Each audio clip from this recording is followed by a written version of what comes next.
CPIM കൊല്ലം ജില്ലാ committee അംഗം മുസ്ലിം ലീഗിലേക്ക്. അഞ്ചൽ സ്വദേശിയായ സുജാ ചന്ദ്രബാബുവാണ് CPMന്റെ കൊല്ലം ജില്ലാ കമ്മിറ്റി സ്ഥാനം രാജിവെച്ച് ലീഗിൽ അംഗമായത്. മതനിരപേക്ഷതയിൽ നിന്ന് CPM വ്യതിചലിച്ചതാണ് പാർട്ടി വിടാൻ കാരണമെന്ന് സുജാ ചന്ദ്രബാബു ന്യൂസ് 18നോട് പറഞ്ഞു. തെരഞ്ഞെടുപ്പ് പാർട്ടിയായി CPM മാറി ഉപാധികളില്ലാതെയാണ് ലീഗിൽ ചേർന്നതെന്നും അവർ പറഞ്ഞു. സാഹചര്യത്തിലൂടെയാണ് കടന്നുപോയത്.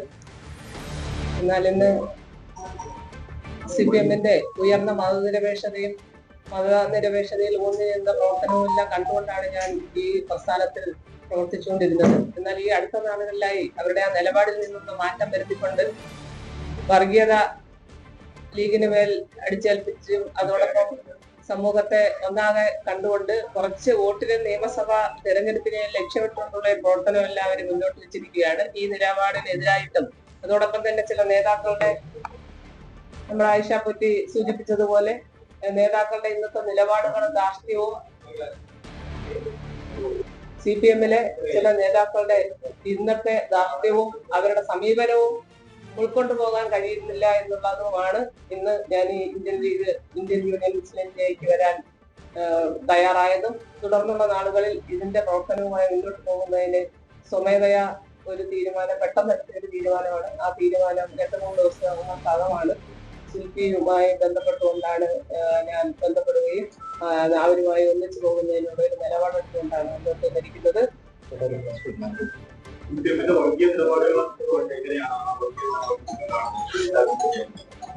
വർഗീയ നിലപാടിൽ നിന്ന് വ്യത്യസ്തമായ നിലപാടുമായി കയറി മുന്നോട്ട് പോയിരുന്നത് ഇന്ന് അവർ മുസ്ലിം ലീഗിനെതിരായിട്ടും അതോടൊപ്പം തന്നെ അവരുടെ വേദികളിലൊക്കെ തന്നെ നമ്മൾ പുറമെ മതനിരപേക്ഷത പറയുമെങ്കിലും അകത്ത് നടക്കുന്ന കാര്യങ്ങളൊന്നും തന്നെ മതനിരപേക്ഷതയിൽ ഊന്നിയോ സന്തുലിതാവസ്ഥയിൽ ഊന്നിയോ ഒന്നുമല്ല എന്നുള്ള യാഥാർത്ഥ്യമാണ് ഇപ്പം നമുക്ക് കാണാൻ കഴിയുന്നത്. സംസ്ഥാന പ്രസിഡന്റ് പാണക്കാട് സയ്യിദ് സാദിഖ് അലി ശിഹാബ് തങ്ങൾ മെമ്പർഷിപ്പ് നൽകി സുജാ ചന്ദ്രബാബുവിനെ പാർട്ടിയിലേക്ക് സ്വീകരിച്ചു. മുസ്ലിം ലീഗിന്റെ മതേതരത്വവും സമുദായ സൗഹാർദ്ദവും കണ്ടാണ് സുജ പാർട്ടിയിലെത്തിയതെന്ന് അദ്ദേഹം പറഞ്ഞു. ഇവിടെ തന്നെ ശ്രീമതി സുജാ ചന്ദ്രബാബു അവര് മഹിളാ അസോസിയേഷന്റെ സംസ്ഥാന നേതാവ് CUT മെമ്പർക്കായി പ്രവർത്തിച്ചിട്ടുള്ള വളരെ സജീവമായ ഇടതുപക്ഷ സഹയാത്രികയായി അവരിപ്പോ അതൊക്കെ മാറ്റിവെച്ച് ഇന്ത്യൻ യൂണിയൻ മുസ്ലിം ലീഗിലേക്ക് കടന്നുകൊണ്ടിരിക്കുകയാണ്. അത് തെക്കൻ കേരളത്തില് പൊതുവെ കണ്ടുകൊണ്ടിരിക്കുന്ന ഒരു വിവാദമാണ് മുസ്ലിം ലീഗിലേക്ക് കടന്നുകൊണ്ടിരിക്കുക. അത് മറ്റൊന്നും കൊണ്ടല്ല, മുസ്ലിം ലീഗിന്റെ സാമൂഹിക സാമർത്ഥ്യത്വം, സാമുദായിക സൗഹാർദ്ദം, മതേതരത്വത്തിന് പുരാതനത്തിന് വേണ്ടി വിട്ടുവീഴ്ചയില്ലാത്ത സമീപനങ്ങൾ, ഇതെല്ലാം കണ്ടുകൊണ്ടാണ് അവർ ഈ പ്രസ്ഥാനത്തിലേക്ക് വന്നിട്ടുള്ളത്. മാത്രമല്ല കേരളത്തിലെ ഒരു രാഷ്ട്രീയമായിട്ടുള്ള മാറ്റം ഉണ്ടാകണം, അധികാരം ഇവിടെ മാറേണ്ടതുണ്ട്, ഐക്യ ജനാധിപത്യ മുന്നണി അധികാരത്തിൽ വരേണ്ടതുണ്ട് എന്നൊക്കെയുള്ള ആ ഒരു വലിയ ചിന്തയുടെ അടിസ്ഥാനത്തിലാണ് വെച്ചിട്ടുള്ളത്. അവരെ ആർദ്രമായിട്ട് അതൊക്കെ പ്രസ്ഥാനത്തിലേക്ക് പ്രവർത്തിക്കുന്നത്.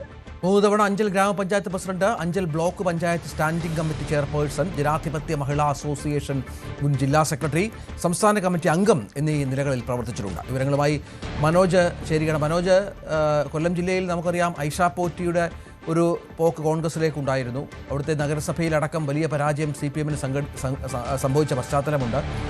ഇപ്പോൾ ഇവർ വലിയ സ്വാധീനമുള്ള നേതാവാണെന്ന് മനസ്സിലാകുന്നു. മറ്റു വിവരങ്ങൾ എന്തൊക്കെയാണ്? രജിത്ത്, ഐഷ പോറ്റിക്ക് പിന്നാലെ ഈ സുജാ ചന്ദ്രബാബുവിന്റെ CPM നിന്നുള്ള ആ ഒരു മാറ്റവും പാർട്ടിയുടെ കിഴക്കൻ മേഖലയിൽ വലിയ സ്വാധീനം ചെലുത്തും എന്ന് തന്നെയാണ് നമുക്ക് വിശ്വസിക്കേണ്ടിയിരിക്കുന്നത്. കാരണം സുജാ ചന്ദ്രബാബു നമ്മുടെ പുനലൂർ അഞ്ചൽ മേഖലകളിൽ നിർണായക സ്വാധീനമായി പല സമയങ്ങളിലും പ്രവർത്തിച്ചിട്ടുള്ള ആളാണ്. 3 പ്രാവശ്യം അഞ്ചൽ ഗ്രാമപഞ്ചായത്ത് പ്രസിഡന്റാവുകയും ബ്ലോക്ക് പഞ്ചായത്തിന്റെ സ്റ്റാൻഡിംഗ് കമ്മിറ്റി ചെയർമാനാവുകയും മഹിളാ അസോസിയേഷന്റെ ജില്ലാ സെക്രട്ടറിയും സംസ്ഥാന കമ്മിറ്റി അംഗവും എന്നീ നിലകളിൽ മികച്ച പ്രവർത്തനങ്ങൾ കാഴ്ചവെച്ചതാണ്. തദ്ദേശ സ്വയംഭരണ തിരഞ്ഞെടുപ്പുകളിൽ സുജാ ചന്ദ്രബാബു ഓരോ കോർണർ യോഗങ്ങളിലും പങ്കെടുത്തുകൊണ്ട് വനിതകളെ സംഘടിപ്പിക്കുന്നതിൽ വളരെ വലിയ പങ്ക് വഹിച്ചു. അതുകൊണ്ട് തന്നെയാണ് വളരെ പെട്ടെന്ന് ഒരു നേതാവായി ഉയരാനും സാധിച്ചത്. പുനലൂർ ശ്രീനാരായണ കോളേജിലെ ഗസ്റ്റ് ലെക്ചറായി പ്രവർത്തിക്കുന്നതിനിടയിലാണ് രാഷ്ട്രീയ രംഗത്തേക്ക് എത്തുന്നത്. അതുകൊണ്ട് തന്നെ പാർട്ടിയിൽ വലിയ സ്വാധീനവും ജനങ്ങളുടെ ഇടയിൽ വലിയ സ്വാധീനവും മഹിളാ അസോസിയേഷൻ പ്രവർത്തകർ എന്ന നിലയിൽ മഹിളകളുടെ ഇടയിൽ വലിയ സ്വാധീനവുമുണ്ട്. ഈ സ്വാധീനം തന്നെയാകും ഒരുപക്ഷെ മുസ്ലിം ലീഗിലേക്കുള്ള സ്ഥാനമാറ്റം. പുനലൂർ മണ്ഡലം നിലവിൽ മുസ്ലിം ലീഗിന്റെ മണ്ഡലമാണ്. മണ്ഡലം കൈമാറുന്നതുമായി ബന്ധപ്പെട്ടുള്ള സാഹചര്യത്തിൽ പുനലൂർ മണ്ഡലത്തിൽ ഒരു സ്ഥാനാർത്ഥിയായി പരിഗണിക്കപ്പെടാനും വളരെ സാധ്യത കൂടുതലാണ്. അത്തരത്തിൽ ഒരു നീക്കം കൂടി ഉണ്ടാവുകയാണെങ്കിൽ കടുത്ത മത്സരം പുനലൂരിൽ നടക്കാനും സാധ്യത വളരെ കൂടുതലാണ്. രഞ്ജിത്ത്. ശരി മനോജ്.